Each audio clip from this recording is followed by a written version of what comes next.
kita ini imago Dei atau imago Soko? Pada suatu hari ada seorang anak sekami kecil namanya Londe. Mungkin umurnya seperti novena kecil di muka ini, ya. Ikut pertemuan sekolah minggu untuk pertama kali. Dan kakak pembina mengajarkan bagaimana membuat tanda salib. Dan Londe ini berhasil. Waktu pulang di rumah, masih di pintu pagar, dia sudah berteriak, "Mama, mama, dedek so boleh tanda salib." Wow. DP mama pikir baru 1 hari so boleh tanda salib. Kalau 1 bulan so boleh memasuk frater ini. Terus, papa, kakak-kakak, mari kumpul semua. Kita saksikan yang satu ini. Adik sudah bisa tanda salib. Ayo silakan. Dia tutup mata, tutup tangan, dan dia mulai. Demi nama Bapa dan Putra. Ya kasihan, dia so lupa. Dia semua kuat. Aduh, yang tidak dapat. Kuat lagi, tidak dapat. DP mama sapu-sapu. Sabar nak. Coba pikir ulang pelang-pelang. Kalau Bapa sudah, Putra sudah, no sapa le? Oh iya mama. Dia ambil sikap, tutup mata, tangan terkatup, dan dia mulai. Demi nama Bapa dan Putra dan Mama. Salahkah? Bapa, Putra, Mama. Apa salahnya? Bukankah sebuah keluarga yang satu, keluarga yang utuh, keluarga yang esa, terdiri dari papa, mama, dan anak? Papa punya tugas sendiri, mama punya tugas sendiri, anak punya tugas, kewajiban, tanggung jawab, masing-masing penuhi tanggung jawab. Dan bersama-sama membangun sebuah keluarga yang rukun, yang padu, yang berkesaksian, yang diutus, yang menjadi garam dan terang. Begitu juga kalau kita coba memahami Allah Tritunggal Maha Kudus. Satu Allah dengan 3 pribadi. Satu Allah yang satu berfungsi sebagai Bapa yang menciptakan segala sesuatu. Yang satu Allah Putra yang diutus Bapa ke dunia lewat sabdanya. Menebus, menyelamatkan, berbuat baik di mana-mana. Dan satu Allah Roh Kudus yang memberi daya, yang memberi kekuatan, keberanian. Memampukan kita untuk menunaikan tugas-tugas kita tadi. Allah Bapa, Putra, dan Roh Kudus ini bersama-sama membentuk satu Allah. Bapa adalah Allah, Putra adalah Allah, Roh Kudus adalah Allah. Tapi Bapa adalah Bapa. Bapa bukan Putra. Bapa beda dengan Roh Kudus. Ada perbedaan, tapi serentak ada kesatuan yang saling mengisi, saling melengkapi, saling menyempurnakan. Dan disitulah kita temukan satu kekuatan yang dahsyat. Allah Tritunggal Maha Kudus. Saudara-saudariku yang terkasih, kitab suci sudah memberitakan sejak kitab Kejadian bahwa pada mulanya Allah menciptakan segala sesuatu, langit dan bumi dan manusia baik adanya. Allah pencipta. Allah mencipta melalui sabdanya. Allah bersabda, dan setiap Allah bersabda terjadi. Sabda Allah itu penuh daya, sabda Allah itu penuh kekuatan. Siapakah sabda Allah itu? Sabda Allah yang sudah menjadi manusia dan tinggal di antara kita. Siapa dia? Yesus Kristus, Sang Sabda. Kemudian kitab Kejadian juga mengatakan pada saat itu Roh Allah melayang-layang di atas permukaan bumi. Seperti tadi ada sepasang merpati yang melayang-layang di sini. Orang punya tamu baru di gereja ini. Sepasang merpati putih. Ya, melayang-layang. Tanda Roh Kudus sudah ada sejak awal muda. Dan pada bacaan Injil tadi kita mendengarkan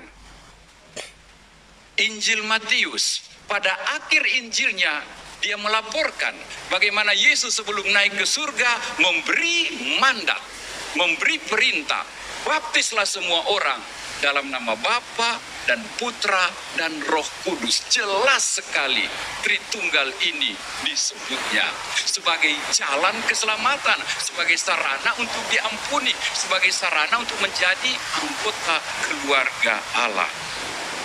Maka Bapak Ibu Saudara-saudariku, kita juga ingat dalam kitab suci dikatakan bahwa kita ini diciptakan sesuai citra Allah, imago Dei. Masih ingat kata-kata Tuhan, baiklah kita menciptakan manusia menurut rupa dan citra kita. Kalau Tuhan Allah pakai kita, berarti kita itu jamak. Kita itu siapa? Allah Bapa, Allah Putra, Allah Roh Kudus. Apa arti kalimat ini?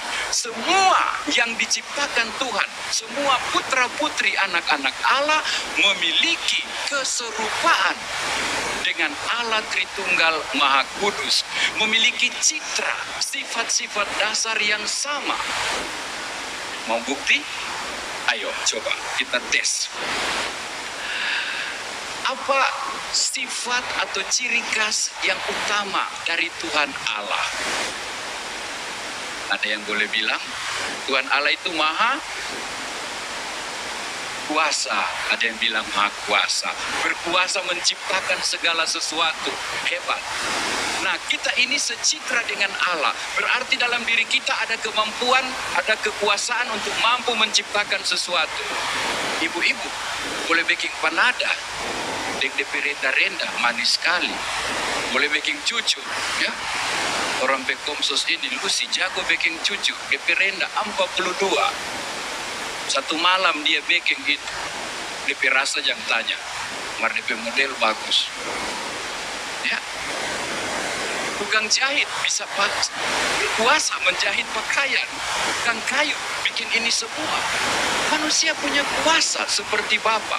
Jadi betul, Allah Putra. Coba apa yang menjadi ciri khas Allah Putra ketika dia berjalan berkeliling dari rumah ke rumah, kota ke kota? Apa yang Yesus biasa buat kalau ada orang berdosa dan bersalah? Apa ciri khas Yesus? Aduh, saya kurang dengar. Yesus maha kuat sedikit. Kalau salah tidak apa-apa. Pengampun. Ciri khas Yesus mengampuni, namanya saja penebus, penyelamat. Siapa dari kita yang belum pernah ampuni orang lain? Sudah toh? Berarti betul dalam diri kita citra Kristus ada. Sifat Kristus pengampun ada pada kita. Sedangkan kucing salat orang sapu-sapu, apalagi orang anak sendiri, kan? Orang punya kemampuan mengampuni, bagus. Roh Kudus menginspirasi, memotivir, memberi semangat. Kita sejawab, Kang. Nah, ada tuh mau tanya. Ciri khas Roh Kudus itu memberi inspirasi, memberi petunjuk, menunjukkan yang benar dan salah. Siapa dari kita yang tidak memiliki sifat seperti Roh Kudus? Dek, jangan begitu, Dek. Salah itu. Mama, bagaikan Roh Kudus bisa menasehati anak-anak. Wah, so salah so Bapak, no. Minta maaf, you know. Nyanda apa kuat. Ya, kita bisa menegur orang yang salah. Tuhan memberikan kita roh kebenaran, roh kelemah lembutan. Jangan usah bataria, tapi dengan lemah lembut. Inilah saudara-saudariku maksud kita. Maksud kitab suci, bahwa kita ini serupa dengan Allah. Kita memiliki citra Allah Tritunggal. Semuanya ada pada kita. Masalahnya, sifat-sifat Allah itu abadi, sempurna. Sementara kita, sifat-sifat kita tadi itu iko-iko air laut, naik turun. Kalau bulan baik, dope baik sekali dia. Maka kalau datang di musim akhir bulan, jam sontong pak dia, mangkamu dia. Hilang DP kebaikan, cuma ada kejahatan, orang bilang. Orang yang tidak stabil menjaga, menyempurnakan sifat-sifat baik dari Trinitas Maha Kudus dalam diri kita. Maka Hari Raya Tritunggal ini seolah-olah mau bertanya kepada kita, mana citramu, mana imagomu, mana image-mu, sesuai Allah Tritunggal atau sesuai siapa? Mari kita cek, apakah kita memiliki citra Bapa dalam hidup kita? Bapa yang pencipta dan semua ciptaannya baik dan bagus adanya. Apakah hasil karya kita, hasil kerja kita, perbuatan kita baik, bagus, berguna? Seperti kor, buang waktu, latihan, ulang-ulang, biar lampu 5 watt, tapi hasilnya baik, bagus, membantu kita untuk beribadat dan berbakti. Terima kasih, kamu memiliki sifat-sifat Allah Bapa. Apakah karya-karya kita semuanya positif, produktif, bukannya negatif dan destruktif? Apakah kita pribadi yang membawa harapan, memberi kehidupan, bukan yang mematikan? Apakah ada tanda-tanda dalam diri kita bahwa kita memiliki ciri-ciri putra Allah?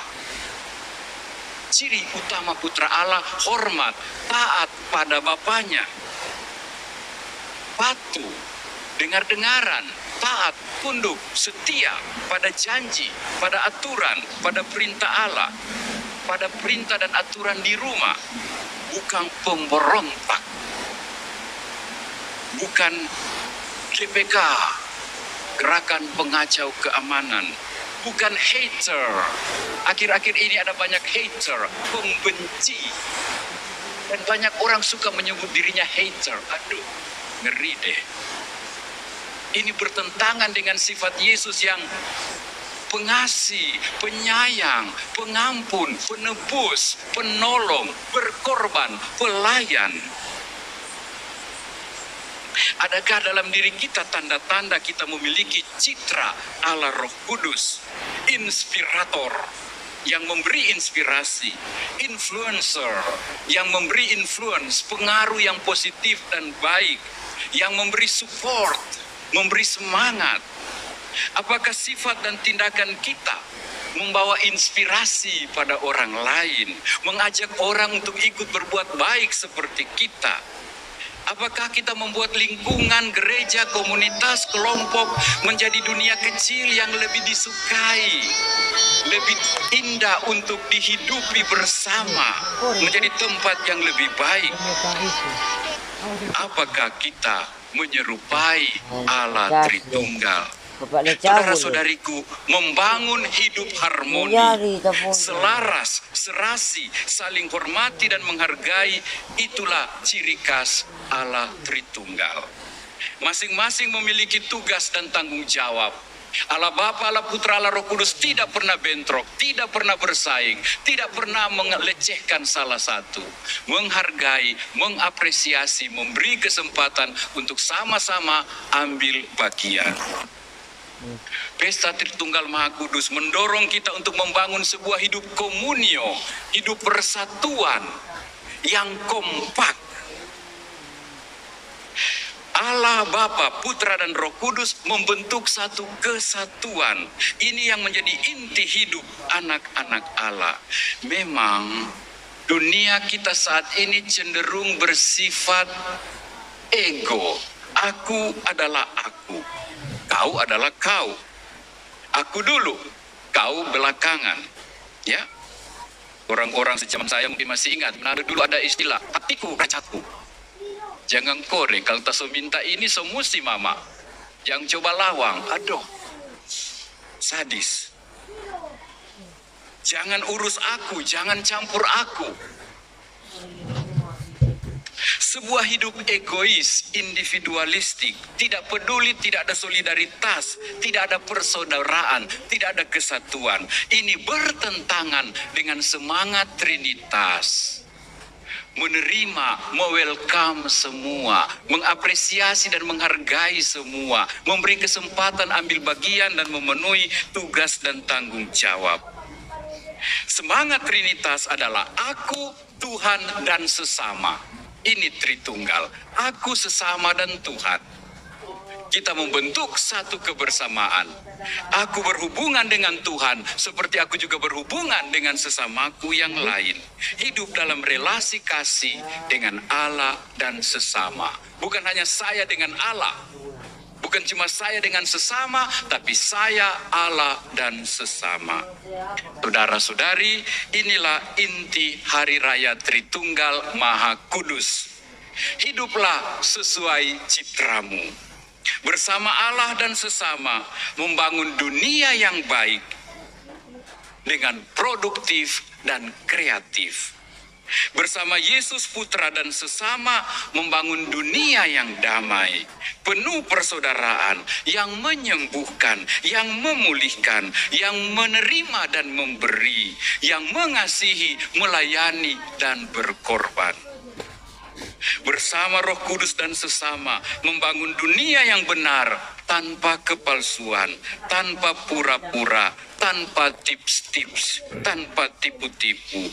Membawa harapan, membawa semangat, bukannya menyerah atau putus asa. Tadi dikatakan dengan indah dalam bacaan kedua, kita bukan hanya anak Allah, tapi kita adalah pewaris Allah. Ini lebih berat, ini lebih mendesak. Kita tidak hanya menjadi serupa, tapi kita wajib menunjukkan itu karena kita adalah ahli waris dari Allah, Bapa, Putra, dan Roh Kudus. Tuhan yang memanggil, Tuhan juga akan memampukan kita dan menolong kita.